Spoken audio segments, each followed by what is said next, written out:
नमस्ते बच्चों, मैं Arvind sir Arvind sir study centre. मेरा कॉन्टैक्ट नंबर 9693657348। मैं कक्षा 9th के मैथ्स के बारे में पढ़ा रहा हूँ, लेकिन यह सिर्फ 9th क्लास के लिए ही नहीं, यह विभिन्न प्रकार के कॉम्पिटिटिव एग्ज़ाम, जो भी कॉम्पिटिटिव एग्ज़ाम होते हैं या जो बच्चे मैथ की अलग से तैयारी करना चाहते हैं, उनके लिए विशेष करके है। और जो 9वीं कक्षा में बच्चे तैयारी कर रहे हैं, उनके लिए तो जो है ही। मुख्य रूप से यह बिहार बोर्ड और सीबीएसई बोर्ड दोनों के लिए उपयुक्त है। आज मैं 9th क्लास के मैथ्स चैप्टर 1 संख्या पद्धति के बारे में बताने जा रहा हूँ। संख्या पद्धति, संख्याओं के बारे में पढ़ेंगे। संख्याएं कई तरह की होती हैं। हम लोग जो संख्याएं गिनती के रूप में प्रयोग करते हैं, है ना। अब देखते हैं कि जो संख्याएं होती है, उन संख्याओं को अलग अलग भेदों के बारे में पढ़ते हैं। सबसे पहले हम लोग आते हैं संख्याओं में प्राकृत संख्याएं। प्राकृत संख्याएं, इसे इंग्लिश में नेचुरल नंबर भी कहते हैं। इसका परिभाषा है गिनती के रूप में प्रयुक्त की जाने वाली संख्याओं को प्राकृत संख्या कहते हैं। प्राकृत संख्याओं के समूह को n से दर्शाते हैं। n, जिसके उदाहरण है n बराबर 1, 2, 3, 4, 5, 6, 7, 8, 9, 10, 11। इसके आगे भी संख्या हो सकती है 12, 13। इसके आगे अनंत तक जाएगी, जिसको हम कह सकते हैं कि इन्फिनिट। इसको हम ऐसे भी कह सकते हैं कि प्राकृत संख्याओं के समूह में सबसे छोटी संख्या 1 है, जबकि सबसे बड़ी संख्याएं अनंत है, इन्फिनिट है। अब आ जाते हैं संख्या के दूसरी भेद में पूर्ण संख्याएं। पूर्ण संख्याओं को इंग्लिश में होल नंबर्स कहते हैं। प्राकृत संख्याओं के समूह जो शून्य से शुरू हो, उसे पूर्ण संख्या कहते हैं। पूर्ण संख्या के समूह को W से दर्शाते हैं। इनके जो उदाहरण हैं वह शून्य से शुरू है, इसलिए 0, 1, 2, 3, 4, 5, 6, 7, 8, 9, 10, 11, 12, 13। इस तरह से यह भी अनंत है। और कह सकते हैं कि पूर्ण संख्या में सबसे छोटी संख्या 0 है, जबकि सबसे बड़ी संख्या अनंत है। अब आते हैं पूर्ण संख्या के बाद पूर्णांक संख्या। पूर्णांक संख्याओं को इंग्लिश में इंटीजर्स नंबर्स बोलते हैं। पूर्ण संख्याओं का समूह, है ना, पूर्णांक संख्या, इंटीजर्स नंबर। पूर्ण संख्याओं का समूह जिसमें सभी धनात्मक और ऋणात्मक संख्या शामिल हो। परिभाषा को फिर से ध्यान से सुनिए।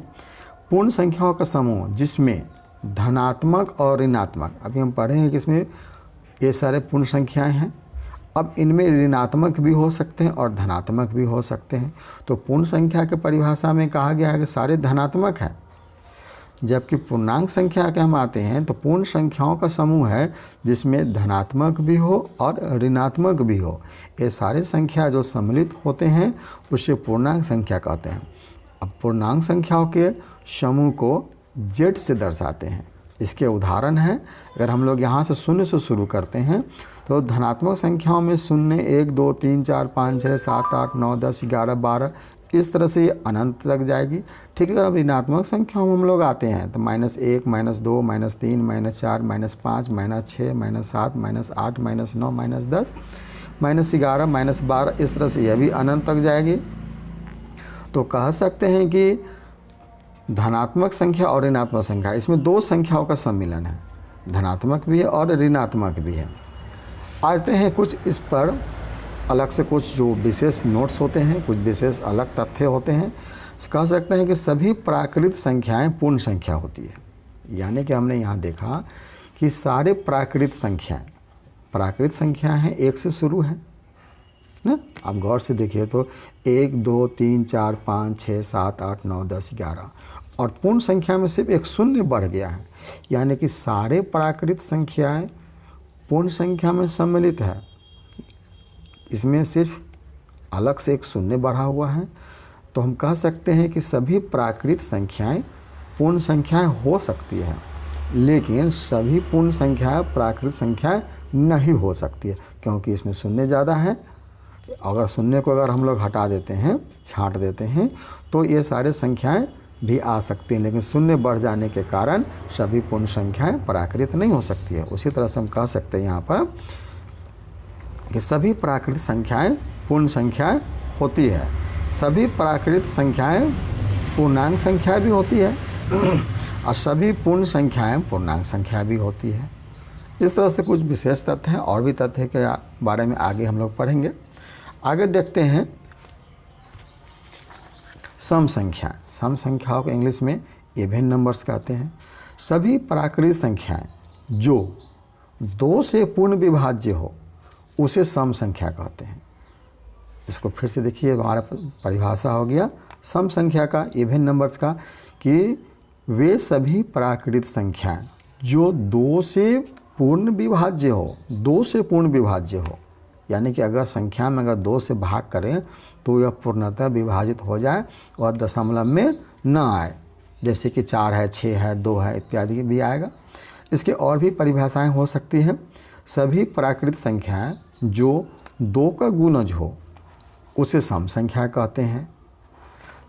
इसका एक और तथ्य है, सम संख्याओं का व्यापक रूप जो होता है, सम संख्या का व्यापक रूप 2m के रूप में होता है, जहाँ m एक प्राकृत संख्या है। इसके उदाहरण हैं 2 4 6 8 10 12 14 16 18 20, इससे भी आगे हो सकता है। यह भी सो ऑन है, अनंत है। तो हम कह सकते हैं कि सम संख्याएं जो हैं, इवन नंबर जो है, इसमें सबसे छोटी संख्या 2 है और सबसे बड़ी संख्या फिर अनंत है। हमने एक तथ्य दिया है कि सम संख्या का व्यापक रूप 2m के रूप में होता है, जहाँ m एक प्राकृत संख्या है। तो 2m यानी कि 2, अगर हम प्राकृत संख्या को अगर हम 1 मान लेते हैं, प्राकृत संख्या को अगर हम 1 मान लेते हैं, तो हमारे पास जो तथ्य हैं 2 × m, यानी कि अगर हम 1 मान लेते हैं m को तो 2 एकम 2, अगर हम m को 2 मान लेते हैं तो 2 दूनी 4, अगर m को हम 3 मान लेते हैं तो 2 तिया 6। इसी तरह से अगर हम m को अगर हम 4 मान लेते हैं तो 2 चौके 8। इस तरह से जो हमारा परिणाम प्राप्त होता है वह 2 4 6 8 प्राप्त होता है। तो ये सारे क्या हो गए, सम संख्या के उदाहरण हो गए। ठीक है, आगे फिर हम बढ़ते हैं इसमें।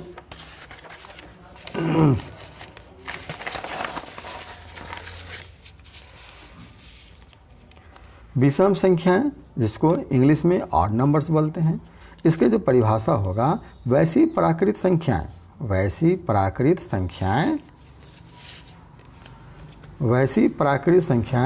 जो 2 से विभाज्य न हो। पीछे वाले परिभाषा में हमने देखा था सम संख्या का कि वैसी प्राकृत संख्याएं जो 2 से विभाज्य हो तो वो सम संख्या है, और जो 2 से विभाज्य न हो वो विषम संख्या है। इसके और भी परिभाषा देखते हैं। वैसी प्राकृत संख्याएं जो 2 का गुणज न हो। हमने सम संख्या में क्या देखा था कि वैसी प्राकृत संख्याएं जो 2 का गुणज हो तो वो सम संख्या है। यहाँ है वैसी प्राकृत संख्या जो 2 का गुणज न हो, तो क्या है ये, विषम संख्या है।